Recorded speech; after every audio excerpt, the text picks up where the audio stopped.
सनातन सूर्य से पैदा हुआ है जो कभी नष्ट नहीं हो सकता है, और ये उनकी भूल है।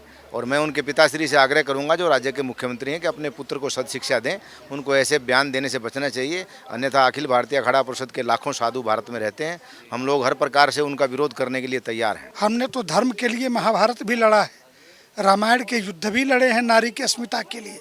इसलिए धर्म की रक्षा के लिए हमें कुछ भी करना पड़ा तो हम करेंगे।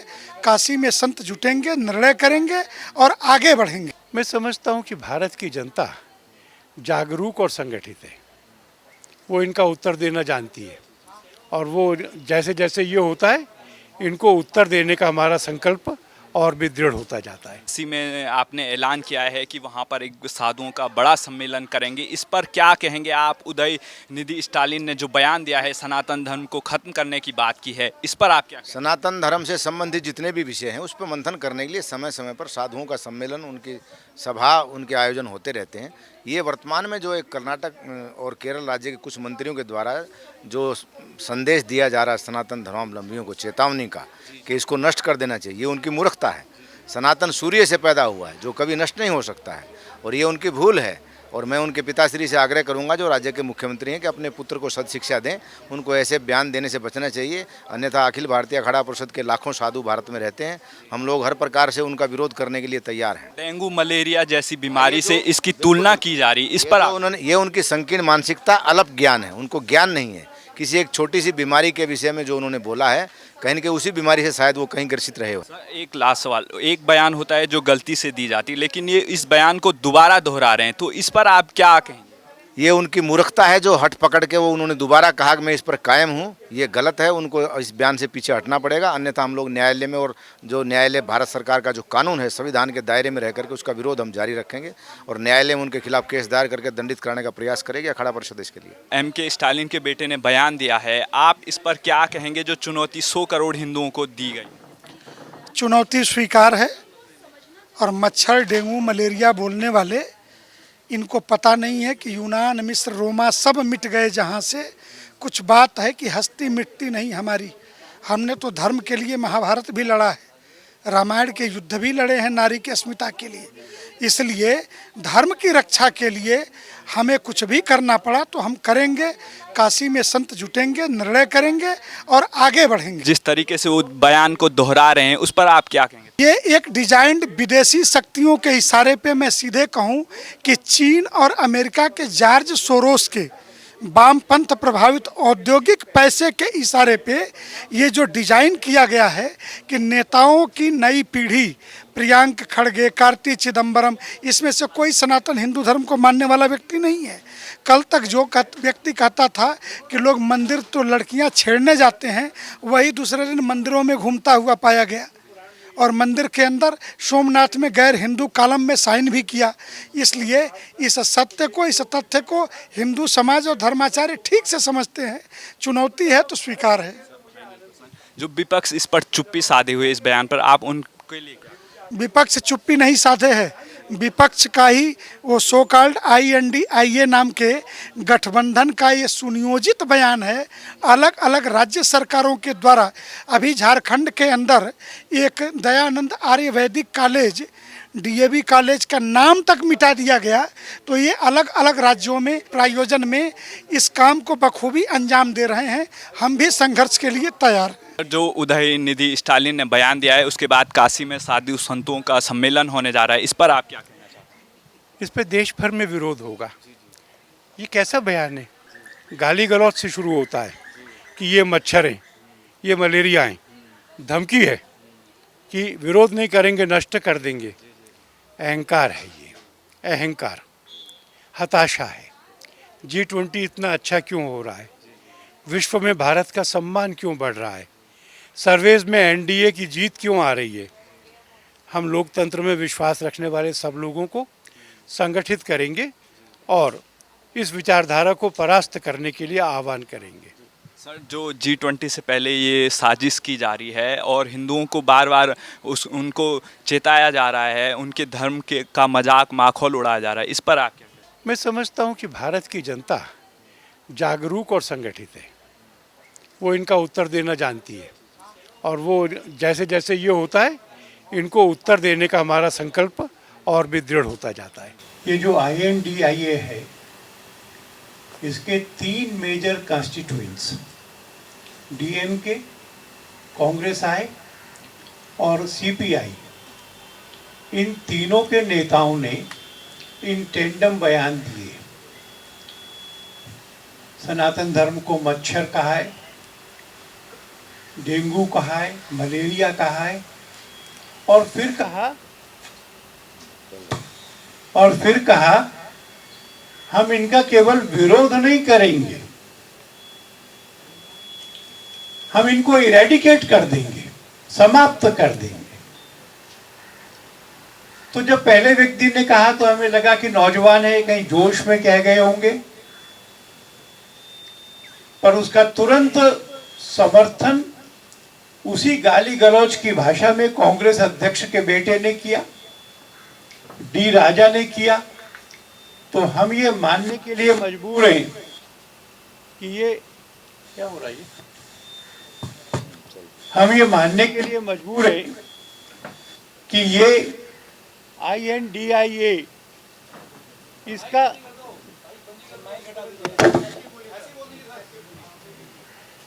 क्योंकि ये तीनों मेजर कॉन्स्टिट्यूएंट्स के लीडर्स ने कहा, एक ही दिनों में कहा, इसलिए हम ये मानने के लिए मजबूर हैं कि ये at the spur of the movement नहीं हुआ है, ये डिज़ाइंड है, प्लान्ड है, और इसमें पूरे INDIA की सहमति है। ये चुनौती चुनाव के मौके पर इसलिए दी जा रही है कि वो सोचते हैं कि इससे माइनॉरिटीज़ का एन ब्लॉक वोट उन्हें मिलेगा। सनातन समाज के रूप में हम इस चुनौती को स्वीकार करते हैं। जो लोग भी संविधान में विश्वास रखते हैं, जो लोकतंत्र में विश्वास रखते हैं, और जो इस बात में विश्वास रखते हैं कि लोकतंत्र में शालीनता होनी चाहिए, वह सब लोग इस चुनौती को स्वीकार करेंगे। मैं इस बात को जरूर साफ करना चाहता हूँ कि तमिलनाडु ये हमारे सनातन हिंदू धर्म का ध्वज है। वहाँ रामेश्वरम का मंदिर है, वहाँ शिव के, दुर्गा के, मुरुगन के अनेकों मंदिर हैं। जो संत तिरुवल्लुवर ने कहा, जो नायनमारों ने कहा, जो आलवारों ने कहा, जो एंडोल ने कहा, वह सब समूचे भारत की आध्यात्मिक संपत्ति है।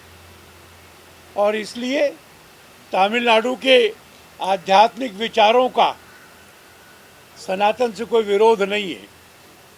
चुनावों के समय ऐसा विरोध नकली खड़ा किया जा रहा है। तमिलनाडु की जनता भी इस बहकावे में नहीं आएगी, कर्नाटक की जनता भी नहीं आएगी, और हम सारे देश में सनातन का ये भाव जगाकर इनके षड्यंत्र को असफल कर देंगे। शब्द चयन को समझिए, उन्मूलन शब्द है। उन्मूलन शब्द उखाड़ के फेंक देना। उखाड़ के फेंकना का मतलब क्या है? जम्मू कश्मीर में क्या हुआ हिंदुओं के साथ, इजराइल में यहूदियों के साथ क्या हुआ, और अगर तमिलनाडु के अंदर राज्य के 2 कैबिनेट मंत्री सनातन उन्मूलन सम्मेलन बैनर पे साफ साफ लिखा हुआ है, ये शब्द बदले भी जा सकते थे। और आप बार बार उस भाषण को सुनिए, साफ कहा जा रहा है कि हम इनको हटाने के लिए, पराजित करने के लिए नहीं, सनातन को समूल उखाड़ के फेंक देना चाहते हैं। किसको फेंकेंगे? सनातन माने कोई व्यक्ति होगा, उसके मठ मंदिर होंगे, उसकी परंपरा होगी, उसकी क्रिया होगी, कर्मकांड होगा। इस सबको नष्ट किस प्रकार किया जा सकता है? 85,000 हमारे वहाँ मंदिर हैं। मंदिरों पे, कई मंदिरों पे बुलडोजर चलते हुए भी दृश्य आए थे सामने। इसका क्या मतलब है? वो कहना क्या चाहते हैं वो? और दूसरे, ये किसी एक राज्य में नहीं हो रहा है। INDIA के जितने घटक हैं, मुंबई बैठक के बाद अचानक से इस तरीके के प्लान्ड वे में कार्यक्रम प्लान किए गए। और मुझे कहने में गुरेज नहीं कि इसके लिए धन की उपलब्धता विदेशों से अगर बड़ी मात्रा में लेकर के हिंदू समाज के विरुद्ध षड्यंत्र रचा जा रहा है, तो हम मजबूर हैं जवाब देने के। उसने कहा है we will not only oppose but eradicate. इस एम्फेसिस का मतलब क्या है, इस कॉल का मतलब क्या है? क्या ये लोगों को उकसाने की कोशिश नहीं है? आलोक जी, क्या I mean do you think that just before G20 meeting these words are coming? Is there a design that you see? I do see a design, and I do see a design that it's right on the eve of the G20, when the entire world would be here, and for the first time, then starting these cantankerous issues in such an offensive and abusive language is an effort to divert the attention of the entire world from what is happening positive in Delhi and to take it to a negative side. मैं ये मानता हूँ, मैं ये मानता हूँ कि भारत में जो ऐसा सबसे बड़ा इवेंट है, दुनिया के इतने देशों के राष्ट्राध्यक्ष पहली बार आए हैं, हमारी पूरे साल की मेजबानी अद्भुत रही है, हम बहुत सारे इम्पोर्टेंट विषयों पर विश्व में एकमत बना रहे, उसके ठीक पहले गाली गलौज की ये भाषा, धमकियों की ये भाषा, ये ध्यान बटाने के लिए है और उनकी हताशा को दर्शाता है। आदरणीय बराक ओबामा जब हिंदुस्तान आए थे और जिस दिन वो वापस जा रहे थे सीरी फोर्ट ऑडिटोरियम में, वो हिंदुस्तान को धर्म का भावना का हिदायत दे के गए थे। क्या आपको डर है कि ऐसा ही कुछ होने वाला है यहाँ? मैं नहीं जानता, और मैं मानता हूँ कि विश्व को हमारे बारे में आज अधिक जानकारी है, आज अधिक समझ है। जितने असुरक्षित हिंदू सिख पाकिस्तान और बांग्लादेश में हैं, अफगानिस्तान का नाम नहीं लिया क्योंकि वहाँ है ही नहीं, एक बार तुलना करके देखें तो वहाँ हिंदुओं की आबादी निरंतर घट के जीरो पर पहुँच रही है। संविधान के समय में जो हमने वायदे किए थे, प्रत्येक नागरिक को समान अधिकार, प्रत्येक धर्मावलंबी का बराबर का अधिकार, भारत उनका पालन कर रहा है और विश्व इसको देखेगा। ये सारा एक साथ तय नहीं किया जा सकता, जैसे घटनाएं आगे बढ़ेंगी वैसे रिस्पॉन्स आगे बढ़ेगा। अभी तो हमने अब से लेकर नवंबर तक एक देशव्यापी जागरण अभियान जो 3, 4, 5 नवंबर को काशी में एक बहुत बड़े संत सम्मेलन के रूप में होगा, उसकी योजना बनाई है। तमिलनाडु में अलग से जागरण अभियान चला रहे हैं, देश भर में इस विषय पर गोष्ठियां करेंगे, बाकी चीज़ें बाद में तय।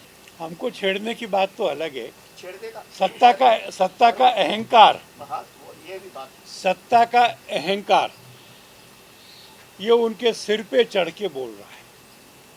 और उन्होंने हमको क्या चुनौती दी है? उन्होंने तमिलनाडु की सारी धर्मप्राण जनता को चुनौती दी है। सत्ता के अहंकार ने कांग्रेस अध्यक्ष के लड़के के द्वारा कर्नाटक के पूरे हिंदू समाज को चुनौती दी है और पर्याय से ये पूरे देश को और संवैधानिक मूल्यों को चुनौती दी गई है। उन्होंने क्या बोला है? बौद्ध धर्म भारत में पैदा हुआ, जैन धर्म भारत में पैदा हुआ, भारत का प्राचीन नाम है भारतवर्ष और प्राचीन धर्म है सनातन। तो उन्होंने स्वतः ही इसको स्वीकार कर लिया, सनातन सबसे प्राचीन है, इसमें कोई प्रमाण पत्र की आवश्यकता नहीं है। और वो प्रमाण पत्र मांगने वाले हैं कौन? उनको किसने राइट्स दिया है? जब आप संविधान की शपथ लिए हैं तो वहाँ धर्म का आप नाम ले ही नहीं सकते। आप उसको पढ़िए, भारत का जो संविधान है उसके अनेकों पृष्ठों पर रामायण से लेकर के ऐसे कई उल्लेखित किए गए तथ्य हैं जो भारतवर्ष के संविधान को ये दर्शाते हैं कि ये भारत का संविधान सनातन धर्म के मानने वालों का है। आश्रय इति ददातु, हमने सबको आश्रय दिया, हमने कहीं आश्रय नहीं मांगा है। सनातन ने सबको आश्रय दिया है, पारसी हो, यहूदी हो, क्रिश्चियन हो, मुस्लिम हो, बौद्ध हो, जैन हो, सबको भारत ने पाला है। और ये स्टेट बाय स्टेट अगर आगे बढ़ रहे हैं और एक संवैधानिक पद पर बैठे हुए मंत्री जो कैबिनेट के हैं वो अगर इन शब्दों का प्रयोग कर रहे हैं तो इससे ये शासन की बू आ रही है कि राजनीतिक पार्टियों के अलावा जो सरकार में जो लोग आए हैं वो ये संकेत दे रहे हैं धर्मावलंबियों को। जैसा आपने पूछा छेड़ने की बात, तो शेर, सांप, साधु और सांड इनको छेड़ना नहीं चाहिए, नहीं छेड़ने के लिए ही अच्छा है उनके लिए। संविधान की धारा 1 में भारत के 2 नाम हैं, India, that is Bharat. India बोलें या भारत बोलें, एक ही बात। यह अपने ही देश के लिए है, इसलिए यह आपत्ति निराधार है। भारत का नाम लें या इंडिया का नाम लें, किसी को आपत्ति नहीं हो सकती। दोनों नाम कॉन्स्टिट्यूशनल है, दोनों नाम वैध हैं।